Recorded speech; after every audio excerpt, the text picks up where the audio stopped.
Is this track?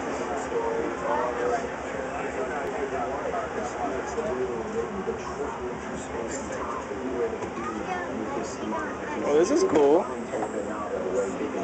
And utilize it in a movie in a way that's never been done before. Hey.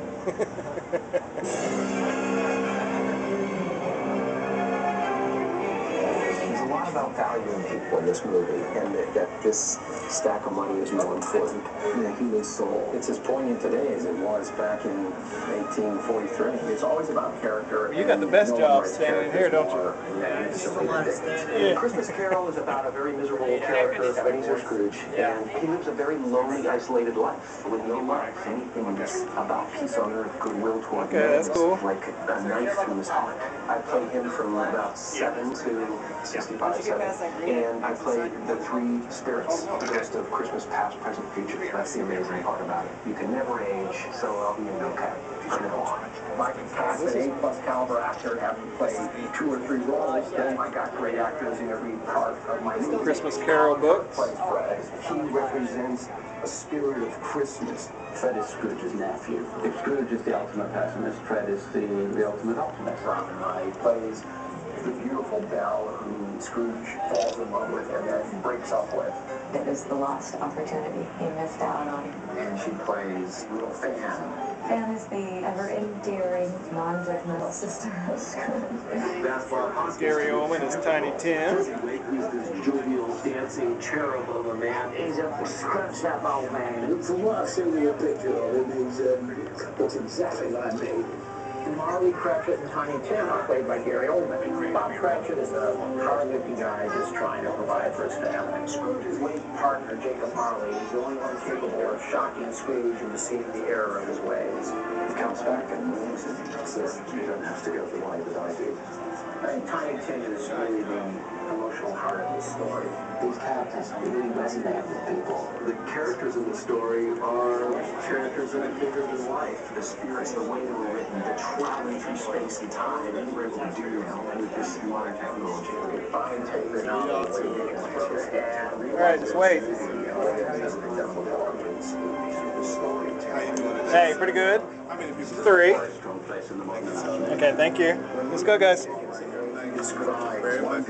Okay, thank you. Breathtaking. We really wanted to capture the tone the way Dickens envisioned it.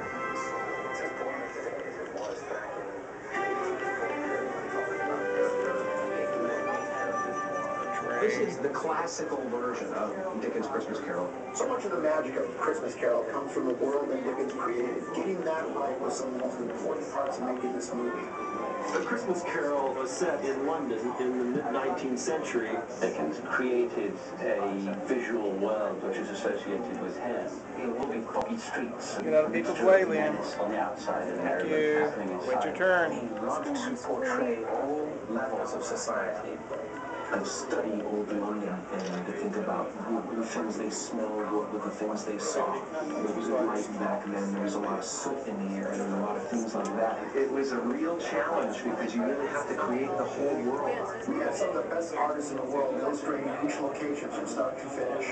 This way we were able to create the incredible world that Dickens imagined before we even started filming. Maybe I can take 386 more pictures. Okay, that's fine. Reference material. Most of the exterior streets, we were trying to be very accurate to actual streets in London, like Lion Street, which is a street just outside of Scrooge's house. We've got a lot of photographic reference of that. See, everything in the movie is digitally done. Isn't that cool? Recreating the Kensington in London is something that you could, of course, do in live action, but what you can't do is the kind of... What's these right here, Daddy?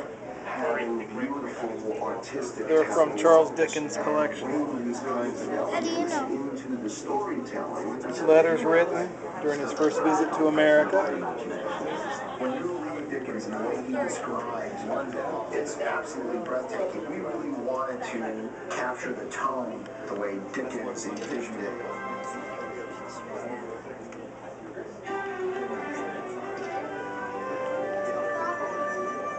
This is the classical version of Dickens' Christmas Carol. So much of the magic of Christmas Carol comes from the world that Dickens created. Getting that right was some of the most important parts of making this movie.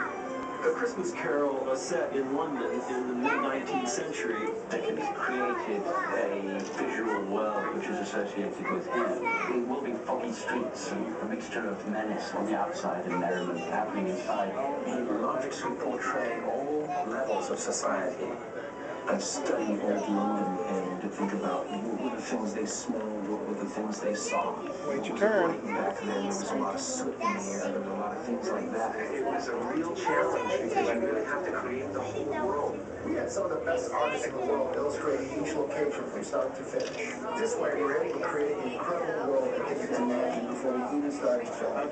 The recreation of old London starts with historical photographs and reference material. Most of the exterior streets were trying to be very accurate to actual streets in London, like Lion Street, which is the street just outside of Scrooge's house. We've got a lot of photographic reference of that, built visually and then modified to be the ideal version for what the story needs. Recreating the Kensington in London is something that you could, of course, do in live action, but what you can't do is the kind of visual artistry, having beautiful artistic tableaus, and bringing these kinds of elements into the storytelling. So visual world still has a very strong place in the modern imagination. When you read Dickens and the way he described London, it's absolutely breathtaking. We wanted to capture the tone the way Dickens made it.